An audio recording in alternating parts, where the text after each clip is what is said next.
Ikalawang Kronika, Kabanata 6. Sinabi noon ni Solomon, "Sinabi ninyo, Yahweh, na ibig ninyong manirahan sa makapal na ulap. Ipinagtayo ko kayo ng isang maringal na bahay, isang lugar na titirhan ninyo magpakailanman." Pagkatapos ay humarap ang hari at binasbasan ang buong sambayan ng Israel. Sinabi niya, "Purihin si Yahweh, ang Diyos ng Israel. Tinupad niya ang kanyang pangako kay David na aking ama. Sinabi niya noon, mula nang ilabas ko sa Ehipto ang aking bayan hanggang ngayon, hindi ako pumili ng alinmang lunsod sa mga lipi ng Israel upang ipagtayo ako roon ng isang templo kung saan ako'y sasambahin. Hindi pa rin ako pumipili ng sinuman upang mamuno sa Israel. Ngunit pinili ko ang Jerusalem upang doon ako sambahin at hinirang ko si David upang mamuno sa aking bayang Israel. Binalak ni David na aking ama na ipagtayo ng templo si Yahweh, ang Diyos ng Israel, upang doon siya sambahin. Ngunit sinabi sa kanya ni Yahweh, mabuti ang binabalak mong magtayo ng isang templo para sa akin. Subalit hindi ikaw ang magtatayo niyon, kundi ang isa sa magiging anak mo. Natupad ngayon ang pangako ni Yahweh. Humalili ako sa aking amang si David, at ngayoy nakaupo ako sa trono ng Israel, gaya ng pangako ni Yahweh.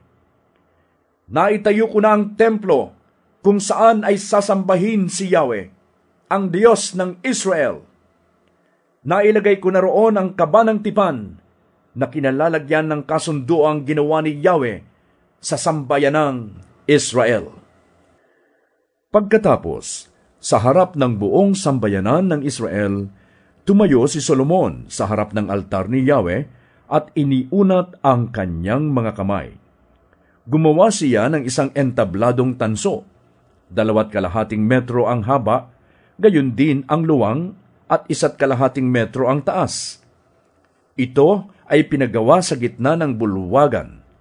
Nanalangin siya ng ganito, "Yahweh, Diyos ng Israel, walang Diyos na katulad ninyo sa langit man o sa lupa.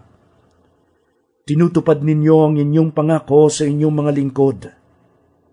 Tapat ang pag-ibig na ipinapakita ninyo sa kanila habang sila'y nananatiling tapat sa inyo. Tinupad ninyo ngayon ang inyong pangako sa inyong lingkod na si David, na aking ama. Yahweh, Diyos ng Israel, patuloy sana ninyong tuparin ang inyong pangako kay David, na inyong lingkod, nang sabihin ninyo sa kanya, hindi ko ipapahintulot na ang iyong angkan ay mawalan ng isang nakaupo sa trono ng Israel, kung susunod ang iyong mga anak sa kautusan ko, tulad ng ginawa mo. Pagtibayin po ninyo, Yahweh, Diyos ng Israel, ang mga pangakong binitiwan ninyo sa aking amang si David, na inyong lingkod. Subalit, maaari po bang manirahan sa lupa ang Diyos? Kung ang langit, ang kataas-taasang langit, ay hindi sapat na maging tahanan ninyo, ito pa kayang hamak na templong aking itinayo? Gayunman, pakinggan po ninyo, Yahweh, aking Diyos, ang panalangin at pagsusumamo ng inyong lingkod. Huwag ninyong iwaglit sa inyong paningin araw-gabi ang templong ito. Yamang ipinangako ninyong dito sasambahin ang inyong pangalan. Pakinggan sana ninyo ko kapag ako'y humarap sa templong ito at nananalangin. Pakinggan po ninyo ang inyong lingkod at ang inyong bayan tuwing kami mananalangin na nakaharap sa lugar na ito. Pakinggan ninyo kami mula sa langit na inyong tahanan at sana'y patawarin ninyo kami. Sakaling magkasala ang isang tao sa kanyang kapwa at siya'y panumpain sa harap ng inyong altar sa templong ito. Pakinggan po ninyo siya, Yahweh, buhat sa langit. Kayo ang humatol sa inyong mga lingkod. Parusahan ninyo ang nagkasala ayon sa bigat ng kanyang kasalanan at pagpalain ng walang sala. Sakaling ang inyong bayang Israel ay matalo ng kaaway dahil sa kanilang pagkakasala sa inyo, sa sandaling sila'y magbalik loob sa inyo, kumilala ng inyong kapangyarihan, nanalangin at nagsumamo sa inyo sa templong ito, pakinggan po ninyo sila mula diyan sa langit. Patawarin po ninyo ang inyong bayan at ibalik ninyo sila sa lupaing inyong ibinigay sa kanilang mga ninuno.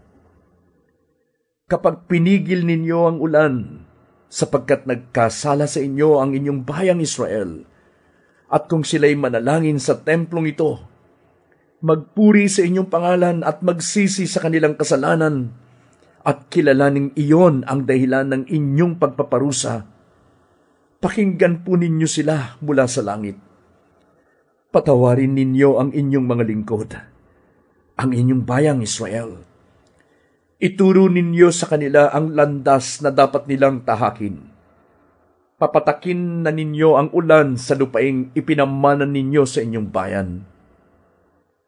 Kapag nagkaroon ng taggutom at salot sa lupain, kung malanta at matuyo ang mga halaman, kung ang mga ito'y salantain ng higad at balang, at kung ang alinman sa kanilang mga lunsod ay makubkob ng kaaway, kung lumaganap ang sakit at salot, sa sandaling ang inyong bayang Israel o sinuman sa kanila ay magsisi at iunat ang mga kamay na nananalangin paharap sa lugar na ito upang tumawag at magmakaawa sa iyo.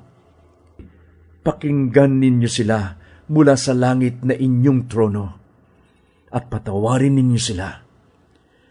Ibigay ninyo sa bawat isa ang nararapat sa kanyang mga gawa, sapagkat kayo lamang ang nakakaalam ng nilalaman ng puso ng tao.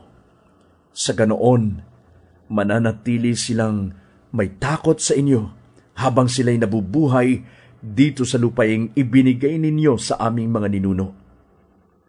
Idinadalangin ko rin ang dayuhang mula sa malayong lugar at hindi kabilang sa inyong bayang Israel na magsasadya sa templong ito upang manalangin, sapagkat nabalitaan ang inyong dakilang pangalan at kapangyarihan.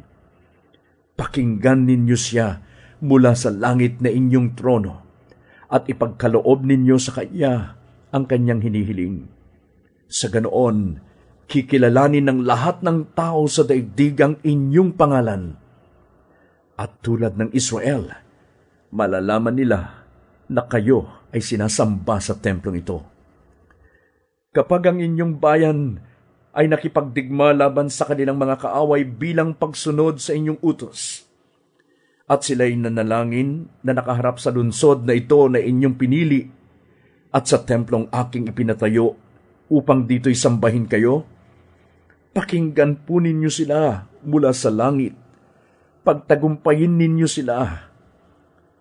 Kapag ang inyong bayan ay nagkasala sa inyo, at walang taong hindi nagkakasala, at dahil sa galit ninyo'y pinabayaan ninyo silang matalo at dalhing bihag ng kanilang mga kaaway sa malayo o malapit na lupain, kung sa lupaing pinagdalhan sa kanila'y makilala nila ang kanilang kamalian at tanggaping sila'y nagkasala at nagpakasama, sa sandaling sila'y magsisi ng taus-puso at magbalik loob sa inyo, at mula rooy humarap sila sa lupaing ibinigay mo sa kanilang mga ninuno, sa lunsod na ito na iyong pinili at sa templong ito na aking ipinatayo, upang dito'y sambahin kayo.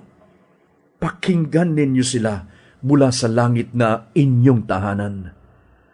Pakinggan ninyo ang kanilang panalangin at pagsusumamo at iligtas ninyo sila.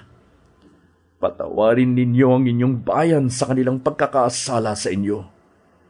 Pagmasdan ninyo kami, O Diyos, at pakinggan ang mga panalangin iniaalay sa lugar na ito. Sa iyong tahanan, Panginoong Yahweh, pumasok ka kasama ang kaban na sagisag ng inyong kapangyarihan.